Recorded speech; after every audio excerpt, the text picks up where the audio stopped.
Hi, my name is Bilgis Mohammed, and my project is on changes in the music industry. Now, first we will be covering early music copyright laws. The first kind of music to be protected under copyright law was sheet music in 1777, and this was done internationally, or in most places in the world. And soon after, between 1777 and the early 1900s, laws were put in place in order to prevent people from performing copyrighted songs without the composer's consent. Now, around 1908, something called the Berne Convention was signed in many places in the world, excluding the US, which said that mechanical or sound recordings were protected under copyright law.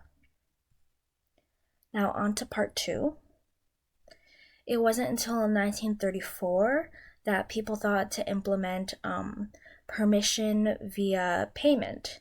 So if anybody wanted to perform a song that was composed by somebody else, they would have to pay them a fee.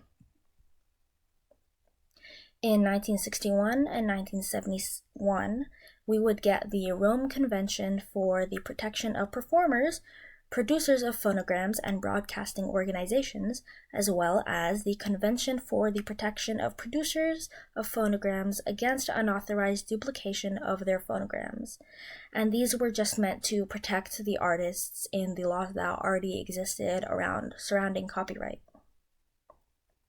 And in 1984, the first anti-copyright organization was made by a man who graduated from MIT. And it wasn't until 1988 until the US finally signed into the Berne Convention.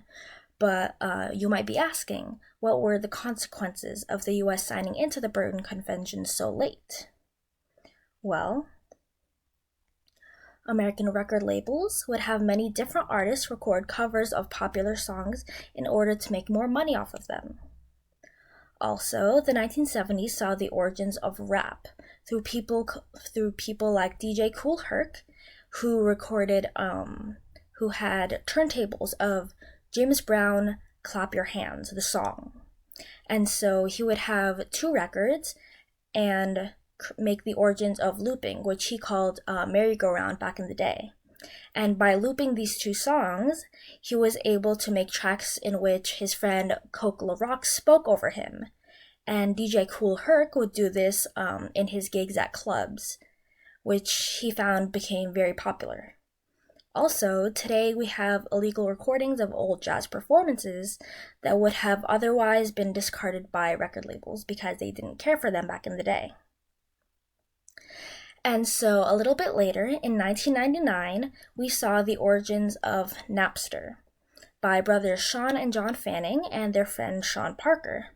And what Napster was, it was a peer-to-peer music sharing website that gave millions of people access to what seemed like an endless amount of free downloadable music. It revolutionized music sharing because prior to this time, the only way to share music with your friends was by emailing it to each other through attachments. But this connected people in ways that people had never been connected before.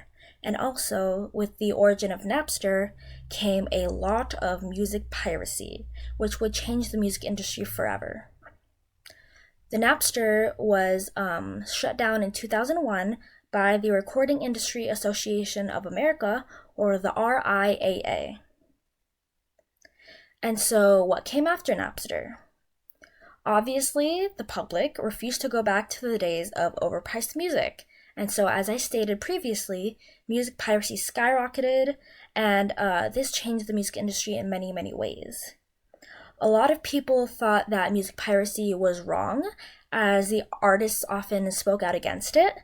But many people also thought that because music had been so overpriced before, and you would see people paying $15 or $20 sometimes for a CD, that it was only fair that people were able to download songs illegally, as many thought that they were fighting back against the rich record labels who didn't pay the artists enough anyways.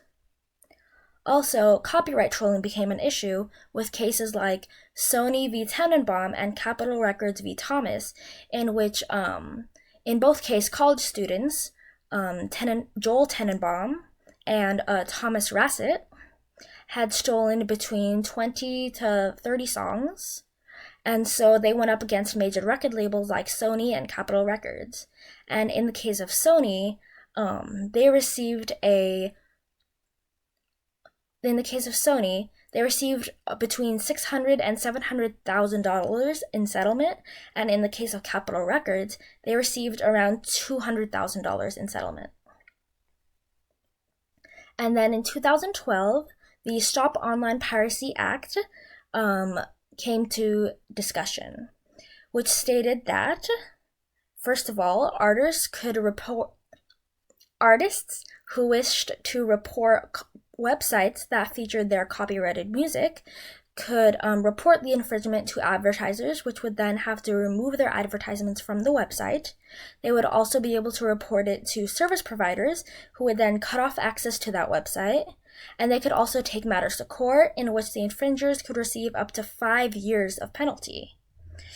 To say the least, this was not passed. It was actually rejected by the Obama administration because they thought that this would limit innovation and artistry in the music industry. And so what were the repercussions on the music industry? Between the time that Napster was invented to 2012, the music industry lost about $12.5 billion in profits and about 71,000 employees because they were not able to pay those people. As I stated previously, many artists, notably Prince and Eminem, spoke out against music piracy, although nowadays artists such as Beyonce and especially Kanye are actually embracing the idea of music piracy and how popular it is, especially Kanye with one of his most recent albums.